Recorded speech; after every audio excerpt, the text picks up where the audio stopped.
So everyone, welcome to trading house. जो हमारी आज की वीडियो होने वाली है वो हमारी होने वाली है सपोर्ट एंड रेजिस्टेंस के बारे में, कि हम कैसे हमारे निफ्टी, बैंक निफ्टी और स्टॉक्स में सपोर्ट एंड रेजिस्टेंस को प्रॉपरली ड्रॉ कर सकते हैं। हम में से बहुत सारे लोगों को ये तो पता होगा कि सपोर्ट एंड रेजिस्टेंस क्या होती है, और जिनको नहीं पता उनको मैं बता दूं, सपोर्ट एंड रेजिस्टेंस ऐसे एरियाज़ होते हैं जहां पर मार्केट रिएक्ट करता है और उन्हीं एरिया से मार्केट ऊपर या नीचे जाता है। तो उन सभी एरियाज़ को जहां पर मार्केट का एक रिएक्शन आता है उनको हम कहते हैं सपोर्ट एंड रेजिस्टेंस। हम में से बहुत सारे लोग सपोर्ट एंड रेजिस्टेंस ड्रॉ करके ही अपने ट्रेड्स लेते होंगे, लेकिन फिर भी बहुत से ऐसे लोग हैं जिनको support and resistance properly draw करना नहीं आता, कि हम कैसे प्रॉपरली सपोर्ट एंड रेजिस्टेंस को ड्रॉ करें कि हमारे उसी लेवल से मार्केट का रिएक्शन आए। कभी कभी ऐसा होता है कि हम सपोर्ट को थोड़ा सा ज़्यादा नीचे ड्रॉ कर देते हैं और मार्केट सपोर्ट पर आने से पहले ही रिएक्शन देकर ऊपर चला जाता है, या कभी ऐसा होता है कि हम रेजिस्टेंस को ज़्यादा ही ऊपर ड्रॉ कर देते हैं और मार्केट वहाँ से रेजिस्टेंस लिए बिना ही नीचे चला जाता है। फॉर एग्ज़ाम्पल, आप यहाँ पे देख सकते हैं कि मार्केट इस लेवल से यहाँ नीचे आया, लेकिन कुछ हमारे ऐसे भी दोस्त होंगे जो अपने रेजिस्टेंस को इस लेवल पर मार्क करके बैठे होंगे और वो इंतज़ार कर रहे होंगे कि मार्केट इस लेवल पर आएगा तो हम सेल ट्रेड लेंगे। लेकिन आप देख सकते हैं यहाँ पर मार्केट वहाँ पर इस लेवल पर आने से पहले ही घूम गया। तो आज की वीडियो में हम यही देखेंगे कि हम प्रॉपरली सपोर्ट एंड रेजिस्टेंस को कैसे ड्रॉ कर सकते हैं, सच दैट आपकी ट्रेड्स भी मिस ना हो और आप अपने लेवल्स एक्यूरेटली बना पाएँ। सो अब बिना किसी डिले के हम अपनी वीडियो को स्टार्ट करते हैं। तो यहाँ पर सपोर्ट एंड रेजिस्टेंस ड्रॉ करने के लिए हम यूज़ करेंगे 1 आवर का टाइम फ्रेम।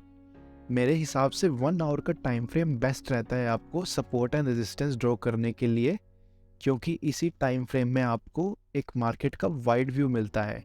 अगर आप इससे ऊपर का टाइम फ्रेम यानी 1 डे का टाइम फ्रेम लेंगे तो हाँ, आप वहाँ पर भी सपोर्ट एंड रेजिस्टेंस बना सकते हैं, लेकिन वहाँ पे आपको मार्केट की कैंडल्स प्रॉपरली नहीं दिखेंगी। तो मैं पर्सनली अपने सपोर्ट एंड रेजिस्टेंस 1 आवर के टाइम फ्रेम पर ही बनाता हूँ। तो सपोर्ट एंड रेजिस्टेंस को ड्रॉ करने का फर्स्ट स्टेप कि आपको 1 आवर का टाइम फ्रेम खोलना है, और उसके बाद यहाँ पर ट्रेडिंग व्यू के चार्ट में आपको ये सपोर्ट लाइन सिलेक्ट करनी है। तो जैसे कि मैंने अब यहाँ पर सपोर्ट लाइन सिलेक्ट कर ली है, तो अब कैसे आप सपोर्ट या रेजिस्टेंस को ड्रॉ करेंगे। तो आपको यहाँ पर क्या देखना है, आपको यहाँ पर ये देखना है कि 1 आवर के टाइम फ्रेम में सबसे ज़्यादा टचेस किस लेवल पर हो रही है। तो जैसे कि मैं यहाँ पर लेवल ड्रॉ करता हूँ, ये वाला। जैसे मैंने ये लेवल ड्रॉ किया तो ये हमारा हो गया रेजिस्टेंस। तो हमें कैसे पता लगा कि ये लेवल हमारा करेक्ट है। तो उसके लिए हमें देखना होगा कि मार्केट के सबसे ज़्यादा टचेस किस लेवल पर हैं। तो जैसे कि देख सकते हैं आप, यहाँ पर एक टच है, फिर उसके बाद दोबारा सेम इसी लेवल पर टच है, और यहाँ पर दोबारा एक रिजेक्शन लेकर मार्केट नीचे गए, यहाँ पर दोबारा। तो आप यहाँ देख सकते हैं कि हमारी 5-6 टचेस है इस लेवल पर, ये सब। तो 1 2 3 4 5 6 7 8, तो इस लेवल पर हमारी 8 टचेस हैं, और यहीं से बार बार मार्केट रिजेक्शन लेकर नीचे जा रहा है। तो ये हमारा हो गया एक रेजिस्टेंस। तो अगर हम बैंक निफ्टी के करंट प्राइस पर जाएंगे, यहाँ पर जैसे कि बैंक निफ्टी अभी 39,351 के लेवल पर है, तो हम यहाँ पर अपनी सपोर्ट एंड रेजिस्टेंस ड्रॉ करने की कोशिश करेंगे। तो सबसे पहले हमें यहाँ पर देखना है कि 1 आवर के टाइम फ्रेम में सबसे ज़्यादा टचेस कहाँ पर है, और हमें ये चेक करना है कि हम जो भी अपना सपोर्ट या रेजिस्टेंस बना रहे हैं उसमें जो टचेस है वो कैंडल की विक की हो। यहाँ पे जैसे कि आप देख सकते हैं, मैं यहाँ पर एक रेजिस्टेंस ड्रॉ करता हूँ। तो मैंने यहाँ पर कोशिश करी है कि मार्केट की जो भी कैंडल्स हैं उनकी बॉडी ना टच हो और उनकी विक टच हो, मैक्सिमम टू मैक्सिमम हर एक जगह। तो देख सकते हैं कि यहाँ पर भी मैंने विक पर ड्रॉ करी है, यहाँ पर ये। तो मैं ये कोशिश कर रहा हूँ कि मार्केट की जो कैंडल्स है उसकी बॉडी टच ना हो इन सपोर्ट एंड रेजिस्टेंस पे। यहाँ पर आप देख सकते हैं कि एक कैंडल की यहाँ पर बॉडी टच है तो कोई बात नहीं, एक को हम नेगलेक्ट कर सकते हैं, लेकिन ज़्यादातर यहाँ पर कैंडल्स की विक ही टच हो रही है और इसी लेवल से मार्केट बार बार घूमकर ऊपर जा रहा है और इसी लेवल से बार बार मार्केट घूमकर नीचे भी आ रहा है यहाँ पर रिजेक्शन लेके। तो ये भी हमारा एक हो गया इम्पोर्टेंट रेजिस्टेंस। तो ऐसे ही इसी प्रोसेस को फॉलो करते हुए आपको ढूंढना है कि कहाँ कहाँ पर मार्केट ने प्रीवियसली रिएक्ट किया था। जैसे आप देख सकते हैं यहाँ पर इतना डाटा अवेलेबल नहीं है सपोर्ट एंड रेजिस्टेंस के लिए, इस लेवल पर ज़्यादा कैंडल्स फॉर्म नहीं हुई पहले। तो हम चार्ट को जूम आउट करेंगे और पीछे चलेंगे, यानी सितंबर नवंबर के टाइम पर चलेंगे जब इस लेवल पे मार्केट था। अब हम यहाँ पर ढूंढेंगे कि कहाँ पर हमारे सपोर्ट एंड रेजिस्टेंस लेवल बन रहे हैं। तो अब यहाँ पर मुझे जो नेक्स्ट लेवल दिख रहा है वो है ये वाला। आप देख सकते हैं इसी लेवल पर बार बार मार्केट आकर रिएक्ट कर रहा है। यहाँ पर हम थोड़ा सा एडजस्ट करेंगे तो ये हमारा यहाँ पर ये लेवल आया। तो यहाँ पर अगर आप देखेंगे तो मार्केट बार बार इसी जगह को रिजेक्ट करके ऊपर जा रहा है, यहाँ पर भी, यहाँ पर भी और यहाँ पर भी। यहाँ पर भी मार्केट ने इसको रिजेक्ट किया और यहाँ पर इसका सपोर्ट लेकर ऊपर गया। तो ये हमारा हो गया एक रेजिस्टेंस एरिया बैंक निफ्टी के लिए।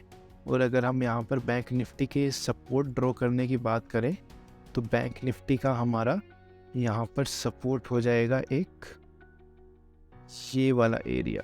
आप देख सकते हैं इस एरिया को मार्केट ने यहाँ पर टच किया, फिर यहाँ पर एक बार रिजेक्शन दी, फिर यहाँ पर इसका सपोर्ट लिया। तो ऐसे हमें ढूंढना है कि कौन से ऐसे एरियाज है जहाँ पर मार्केट बार बार अपनी विक्स बना रहा है। ये विक देख रहे हैं ना आप, अगर बीच में एक दो बॉडीज़ भी कैंडल की टच हो गई तो वो प्रॉब्लम नहीं है, लेकिन हमें ये कोशिश करनी है कि ऐसा एरिया जहाँ पर बार बार टच हो रहा है और बार बार वहाँ से ही मार्केट ऊपर या नीचे जा रहा है, उसको हमें सपोर्ट या रेजिस्टेंस की तरह देखना है। और सिमिलर ही अप्रोच हमारी यहाँ स्टॉक्स के लिए, चाहे वो बिटकॉइन हो या फॉरेक्स ट्रेडिंग हो, आप जो भी ट्रेडिंग करते हो तो हम सेम अप्रोच से ही सपोर्ट एंड रेजिस्टेंस को ड्रॉ करते हैं। और मैं आपको एक और सीक्रेट चीज़ बताता हूँ सपोर्ट एंड रेजिस्टेंस के बारे में, कि अगर आप एक बार सपोर्ट या रेजिस्टेंस बना लेते हैं तो वही सेम सपोर्ट या रेजिस्टेंस आपका कभी कभी सालों दर सालों सेम ही सपोर्ट या रेजिस्टेंस चलता है आपका।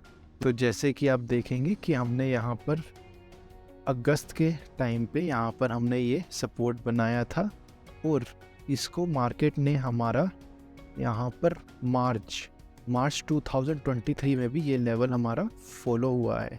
तो अगर मैं आपको अपना ट्रेडिंग व्यू का चार्ट दिखाऊं तो ये मेरा ट्रेडिंग व्यू का चार्ट है और आप ये जो सारी सपोर्ट एंड रेजिस्टेंसेस देख रहे हैं ये मैंने पिछले साल बनाई थी इसमें से मोस्टली, और ये आज की डेट में भी सेम सपोर्ट एंड रेजिस्टेंस हल्का सा एडजस्ट करने के बाद ये आज भी सेम सपोर्ट एंड रेजिस्टेंस हमारी काम करती है और इन पर आकर आज भी मार्केट रिएक्ट करता है।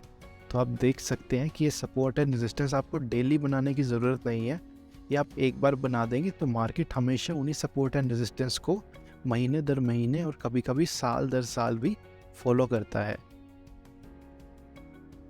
तो मुझे उम्मीद है कि आपको इस वीडियो को देखने के बाद थोड़ी नॉलेज और लर्निंग्स मिली होगी कि हमें सपोर्ट एंड रेजिस्टेंस कैसे बनाना चाहिए। इसके अलावा भी बहुत सारे तरीके हैं सपोर्ट या रेजिस्टेंस बनाने के। For example with the help of Gann levels also you can draw support and resistance, वो मैंने अपनी इस वीडियो में समझाया हुआ है, आप उसको ऊपर आई वाले बटन पर जाकर भी क्लिक कर सकते हैं। लेकिन अभी मैं अपनी मेन सपोर्ट एंड रेजिस्टेंस जो भी बनाता हूँ मार्केट के बिहेवियर को देखकर ही बनाता हूँ, यानी कि जैसे अभी मैंने आपको सिखाया है जहाँ पर मोस्ट टचेस होते हैं वहाँ पर ही मैं सपोर्ट या रेजिस्टेंस बनाता हूँ। तो अभी मैं ये वाली प्रैक्टिस ही फॉलो कर रहा हूँ। तो मुझे उम्मीद है कि आपको ये वाली वीडियो मेरी पसंद आई होगी और इसके बेसिस पर आप अपनी निफ्टी, बैंक निफ्टी या किसी भी स्टॉक में सपोर्ट या रेजिस्टेंस ड्रॉ कर सकते हैं।